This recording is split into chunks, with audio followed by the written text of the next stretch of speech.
नमस्कार दोस्तों, मेरा नाम है सैम और स्केरी टेल्स में एक बार फिर आपका स्वागत है। आज की कहानी हमें भेजी है सार्थक ने, जिसका नाम है द हॉन्टेड स्कूल। मेरा नाम सार्थक है।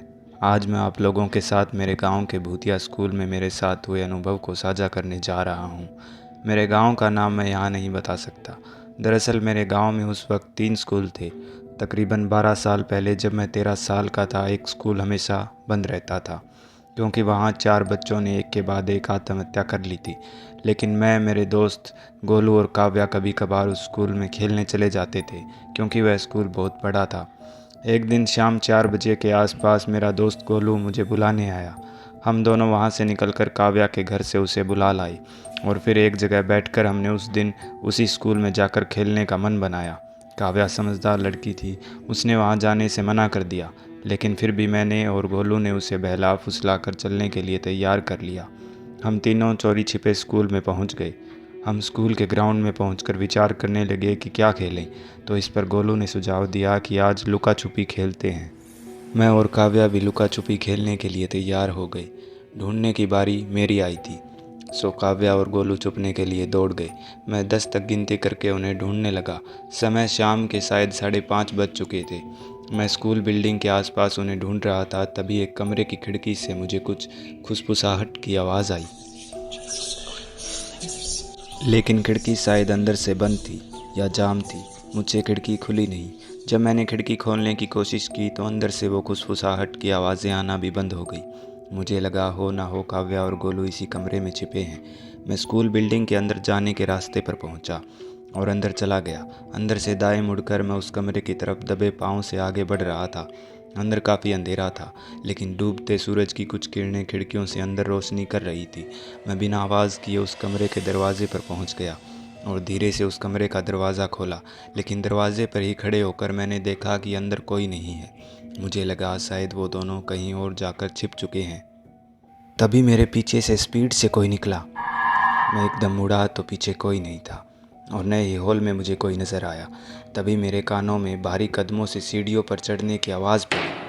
मैं भागकर सीढ़ियों के पास गया तो एक बॉल सीढ़ियों से टप्पे खाती हुई नीचे आ रही थी। अब तक मुझे ये सब सामान्य लग रहा था, लेकिन ऊपर से काव्या के चीखने की आवाज़ मेरे कानों में पड़ी। वो चीख इतनी तेज़ थी कि सुनकर मेरे रोंगटे खड़े हो गए। मैं काव्या को पुकारते हुए ऊपर पहुंचा। काव्या को शायद मेरी आवाज़ सुन चुकी थी, इसलिए वो मेरा नाम लेकर मुझे पुकार रही थी। मुझे लगा काव्या किसी मुसीबत में पड़ चुकी है। मैं बार बार चिल्ला रहा था, काव्या कहाँ हो तुम? चलते चलते मैं एक कमरे के आगे पहुंचा जहां से मुझे काव्या की आवाज़ आ रही थी। मेरी नज़र उस कमरे की खिड़की पर पड़ी तो मुझे अंदर कोई खड़ा दिखा। मैंने पास जाकर देखा तो उस खिड़की से मुझे काव्या का धुंधला चेहरा दिखाई दिया। अंदर से वो रोती हुई बोल रही थी कि सार्थक, मुझे बचाओ। मैं कमरे के दरवाजे पर गया तो दरवाजे पर ताला लगा था। उस वक्त शायद मैं बच्चा था या शायद हड़बड़ाहट में मेरे दिमाग में एक पल के लिए भी ये बात नहीं आई कि दरवाज़ा बाहर से बंद है तो काव्या अंदर कैसे गई। दरवाजे के बगल में ही 2 ईंटें रखी थी। मैंने एक ईंट उठाई और ताले पर मारकर ताला तोड़ने की कोशिश करने लगा। 3-4 प्रयास करने के बाद ताला टूट गया। ताला टूटते ही वहाँ सन्नाटा फैल गया। मैंने धीरे से दरवाज़ा खोला। दरवाज़ा खोलते ही मैंने देखा कि काव्या बाल बिखेरे हुए मेरे सामने खड़ी है और एक भयानक मुस्कान मुस्कुरा रही है। यह देखकर मैं काफ़ी डर चुका था, लेकिन फिर भी हिम्मत करके मैंने पूछा, काव्या, गोलू कहाँ है? इतना कहते ही उसने मुझे एक धक्का मारा। मैं लड़खड़ाते हुए कमरे से बाहर आकर गिर पड़ा। काव्या दरवाजे से निकलकर हंसते हुए मुझसे दूर भाग गई। मैं उसे पुकारते हुए खड़ा हुआ, लेकिन कुछ ही पल में वो मेरी आंखों से ओझल हो गई। एक बार फिर चारों तरफ सिर्फ सन्नाटा ही था। तभी अचानक उसी कमरे से किसी के खाने की आवाज़ मेरे कानों में पड़ी। ऐसा लग रहा था जैसे कोई जानवर कोई सख्त चीज़ खा रहा है। मेरे दिल की धड़कनें काफ़ी तेज़ हो चुकी थी। मैं फिर से उसी कमरे में घुसा।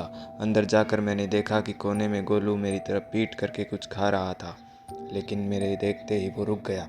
उसने अपनी गर्दन घुमाई तो उसका चेहरा देखकर मेरे पाँव तले ज़मीन खिसक गई। उसका पूरा चेहरा खून से लथपथ था। गोलू खून से लथपथ चेहरे के साथ मेरी तरफ देख रहा था। उसका खून से लथपथ चेहरा देखकर मैं डर से कांप रहा था। तभी गोलू उसी कमरे की खिड़की खोलकर उसमें से बाहर कूद गया। मेरे पैर कांपने लगे थे। मेरे दिल की तेज़ धड़कनें मैं महसूस कर पा रहा था। अब बस कैसे भी मैं वहाँ से निकलना चाहता था। मैं रोते हुए वहाँ से सीढ़ियों की तरफ भागा। भागते हुए मुझे महसूस हो रहा था कि मेरे पीछे भी कोई और भाग रहा है, लेकिन मैंने पीछे मुड़कर नहीं देखा। मैं जैसे ही सीढ़ियों पर पहुँचा, एक डरावनी हंसी के साथ मेरे कंधे पर एक हाथ आया। उस वक्त मैं इतना डर चुका था कि मेरे पैरों से जान खत्म हो चुकी थी और मैं नीचे गिर गया। नीचे गिरते ही मैं सीढ़ियों से लुढ़कते हुए ग्राउंड फ्लोर पर जा गिरा, जहां मैंने महसूस किया कि मैं किसी के कदमों से टकराया हूं। मैंने खुद को संभालते हुए ऊपर देखा तो एक लड़की घुंघराले बाल, सफ़ेद आंखें और मैले कुचले चेहरे के साथ मुस्कुराती हुई मुझसे बोली, मेरे साथ भी खेलोगे लुका छुपी? उसका वो भयानक चेहरा और आवाज़ सुनकर मेरी चीख पूरी बिल्डिंग में गूंज गई। मैं चेहरे को हाथों से ढककर ज़ोर ज़ोर से चीखने लगा। तभी मैंने एक तेज़ घंटे की आवाज़ सुनी। वो आवाज़ बिल्कुल वैसी ही थी जैसी स्कूल में छुट्टी होने पर बजती थी। हॉल में एकदम कदमों की गड़गड़ाहट शुरू हो गई, लेकिन मुझे हॉल में कोई दिखाई नहीं दे रहा था। लेकिन अचानक सब शांत हो गया। आज भी कभी कभार उस अनुभव को याद करता हूँ तो मुझे हैरानी होती है कि मेरा कलेजा फटा कैसे नहीं। खैर, मैं लड़खड़ाते कदमों के साथ खड़ा हुआ, दबे पाँव से स्कूल के बाहर जाने के रास्ते पर आगे बढ़ रहा था। तभी अचानक मेरी दाईं ओर का दरवाज़ा खुला। मेरी नज़र उस कमरे में पड़ी तो मैंने एक हाथ अपने मुंह पर रख लिया ताकि मेरी चीख ना निकले। उस कमरे में मैंने देखा कि बड़ा सा व्यक्ति जिसका सड़ा गला शरीर है मेरी तरफ पीठ करके खड़ा है। ऐसा लग रहा था मानो वो किसी से बात कर रहा हो। वो मुझे देखता इससे पहले मैं आगे बढ़ गया। मैं सोच रहा था कि अगर मैं बिना आवाज़ किए आगे बढ़ूंगा तो भूत या भूतनी मुझसे दूर रहेंगे, लेकिन यह तो सिर्फ मैं ही सोच रहा था। अचानक एक भयानक हंसी पूरे स्कूल में गूंज पड़ी। उस हंसी की गूंज मेरे पूरे शरीर में एक सिरहन पैदा कर गई। तभी एकदम से मेरे दाएं वाले कमरे का दरवाज़ा खुला और सामने गोलू नज़र आया।